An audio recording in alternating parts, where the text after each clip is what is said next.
سلام، مرحبا بكم الولاد، مرحبا بكم في ثاني فيديو تقريبا لشين جديدة افتياس غول افريقيا. اليوم كما عادكم مباراة ودية ما بين المنتخب التونسي والمنتخب المصري، مباراة باش تقام في القاهرة على الساعة 6:30. من غير ما نوصيكم ولاد، كالعادة جاني الفيديو ابوني للشين باش يوصلكم كل شيء جديد، وبقدرة ربي معنا نجمو نتحسنوا ونطوروا في الشين، مش كما الشين الاخرى. حتى الشين الاخرى ما شاء الله معنا الدولة الدرجية تقريبا وصلنا 150 ابوني. على كل حال ان شاء الله علاش لا الشين هذيا في اقل وقت ممكن توصل حتى 1000 ابوني. هذا ما نجم نعمل حتى شيء من غيركم انتوما. ان شاء الله معنا تكونوا عند حسن ظنكم وتعاونوني بصراحة في الشين هذه. باش نراجل تشكيلة ونرجع لكم ان شاء الله مشوار اخر. بون الولاد، كملنا تشكيلة اللي هي بال4-3-3. على فكرة صار بعض التغيرات موقف في الفيديو الفارط، ما همش نفس الجوارات للأسف. معناه زدت تقريبا 2 ولا 3 جوارات اخرين جدد. أضفت تقريبا أضفت بلال الماجري اللي بصراحة نسيته، اللي قدم برشا للملعب التونسي واللي قاعد يمشي تكيم راجل. كيف زدت الشايل الجبالي وزدت كيف أسامة بدر. هذا هما اللي زدتهم.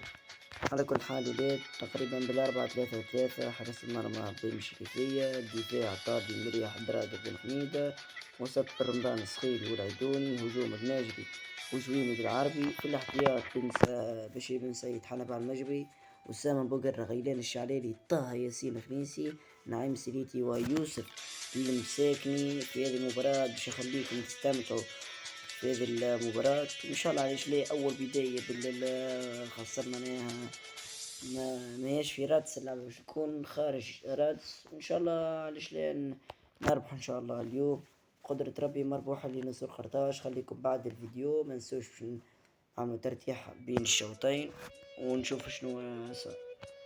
خليكم مع معلق المباراة. ما نسوش مباراة هذيا ودي بالطبيعة باش تكون تعليق مش بالكل عصام الشوالي ولا رؤوف خليف ولا حاجة من كاكا. باش نعرفوا اليوم معلق المباراة هو هيكل الشعري، هيكل صغير عفوا. بسم الله الرحمن الرحيم. أعزائي المشاهدين متتبعي قنوات الكاس، مرحبا بكم في هذه المباراة، مباراة ودية منتظرة. المنتخب التونسي أمام المنتخب المصري، مباراة كان فيها صبر مشجعي المنتخب. تقريبا ينتظرون هذه المباراة حماسية وجنونية بين الديربي العاصمي، المنتخب التونسي أمام المنتخب المصري. ننتقل إلى عرض تشكيلة الفريقين الآن، ونبدأ بتشكيلة الضيف المنتخب التونسي. حارس المرمى معز بن شريفية، محور الدفاع منتصر الطالبي وياسين مريح، على اليمين دراجر، على اليسار بن حميدة، وسط الميدان الياس الصخيري، على اليمين عيسى العيدوني، على اليسار دلي بن رمضان، كالرأس حربة هيثم الجويني، ظهير جناح أيمن فراس بالعربي، وجناح أيسر تقريبا لم يكن في المنتخب التونسي الجديد الصاعد بلال الماجري. نمر إلى الاستعراض تشكيلة المنتخب المصري. إليكم تشكيلة المستضيف. المنتخب المصري: حارس المرمى محمد الشناوي، محور الدفاع محمود حمدي ومحمد عبد المون، على اليمين عمر كمال، على اليسار أحمد فتوح، محور الدفاع أفشة ومحمد الناني. أيضا هنالك عزيز عابد. على اليسار نلقاو عمرو السولية، ما زوز رؤوس حربة تقريبا محمد صلاح اللي يلعب حاليا في ليفربول، ومصطفى محمد بالأربعة. 4-2 المنتخب المصري يلعب اليوم. بسم الله الرحمن الرحيم. لمس الكورة، أول بداية للمنتخب التونسي، فيها كورة من هيثم الجويني، يتقدم واحدة هيثم، بداية قوية لنسور قرطاج، عيسى العيدوني، فراس بالعربي، فراس بالعربي، محاولة تصويبة يا الله. أول بداية قوية للمنتخب الوطني التونسي، كورة إلى عابد مصطفى محمد، ياسين مرياح يلعب كورة فراس بالعربي، فراس يشاهد هيثم الجويني أظنه في موضع التسلل، هيثم نعم مضية السلة لهيثم الجويلي، واضحة الكورة من غير ما نحتاج للفار، واضحة.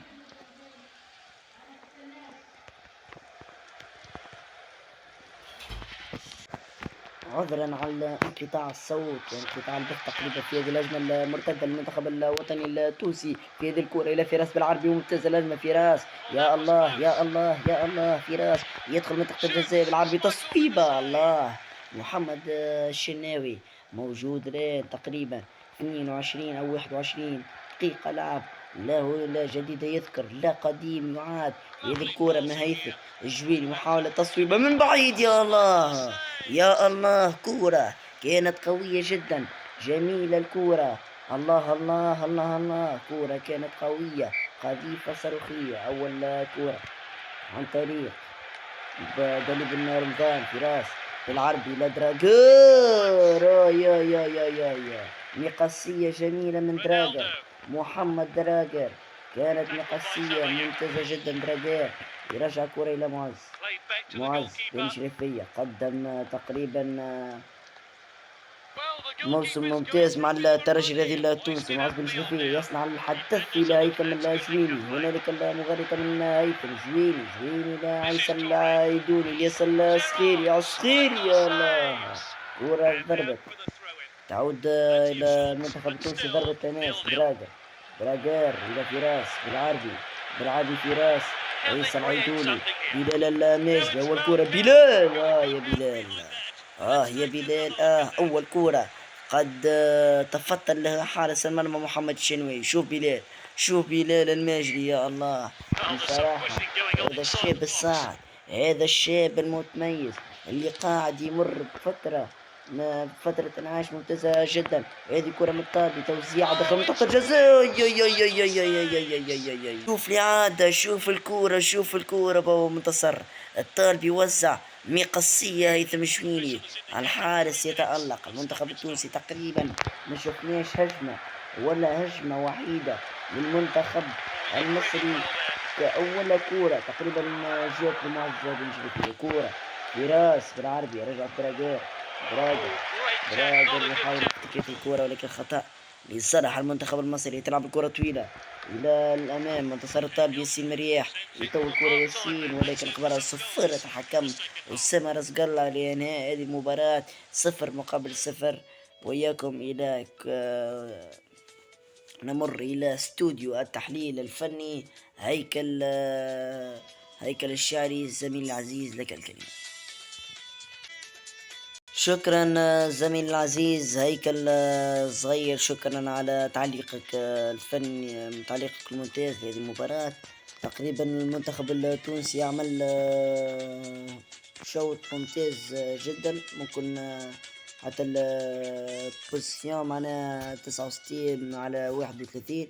المنتخب التونسي قام برشا هجمات سواء كانت مرتدة ولا هجمات بناء هجمة، معناها بصراحة المنتخب المصري ما شفناش ولا كورة تقريبا جات للمنتخب المصري اليوم، بالرغم من يلعبوا في الملعب تاعهم امام جماهيرهم. المنتخب التونسي اكتساح قوي وضغط قوي جدا من المنتخب الوطني التونسي. تقريبا شفنا ضربة بلال الماجري، وشفنا تقريبا هيثم الجويني مقصية، معناها فراس بالعربي كيف مقصيته، ولكن فما ممكن يكون في الاخر هو رجل المباراة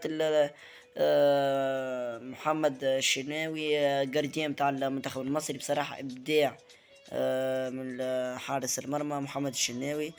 ان شاء الله المنتخب التونسي يكمل على النحو هذايا، وما ننساوش فما معنا عنا المساكني، عنا السليتي مازال ما لعبش كيف جوجو الشعلالي. برشا جولات حنا بعد نجبري طايسين خميسي كلهم زالوا بناكي ممكن كان نزيدو تكون تزيد تتحسن وضعية أكثر، ولو أن معناها وضعية المنتخب التونسي ديجا حلوة برشا معناها. تقريبا 8 شوطات من المنتخب التونسي، 4 منهم تقريبا جو اون كاج معناها. ان شاء الله المنتخب التونسي نجم نشوفوا نتيجة طيبة في الشوط الثاني، معليش المنتخب التونسي يربح المنتخب المصري. زميلي العزيز هيكل الصغير لك الكلمة زميلي. شكرا زميلي العزيز هيكل الشعري لتحليل هذه المباراة، تحليل فني رائع جدا. كما قلت المنتخب التونسي لا ينقصه العديد من المهارات. وأول كرة من محمد علي بن رمضان إلى بين أحضان حارس المرمى محمد الشناوي. تقريبا كما قلت ممكن يكون هو رجل المباراة. بصراحة إبداع وإقناع من محمد الشناوي.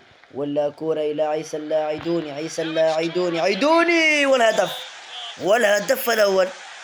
عيسى اللاعدوني يفتتح أبواب التسجيل. تصويبة قوية جدا من عيسى العيدوني، هاي الإعادة مراوغة تصويبة في 90 حتى عيسى العيدوني. افتتاح أبواب التسجيل من المنتخب التونسي. يا عيسى كورة في 90 يا عيسى، كورة لا تصد ولا ترد. يا الله يا ما شاء الله تبارك الله عليك يا ولدي. عيسى العيدوني يفتتح أبواب التسجيل. كأنه يسمعني عندما قلت المنتخب التونسي قادر على أفضل. عيسى يجاوب، عيسى يرفع راية المنتخب. 1-0 تونس. نقول أفش عند الكورة. أول هجمة تقريبا المنتخب المصري، كورة خطيرة، عادة تونسية ممتازة إلى هيثم جويني. هيثم جويني يا بلال الناجم عند الكورة. رفع كورة من دالي بالرمضان السخيري بالراس. يا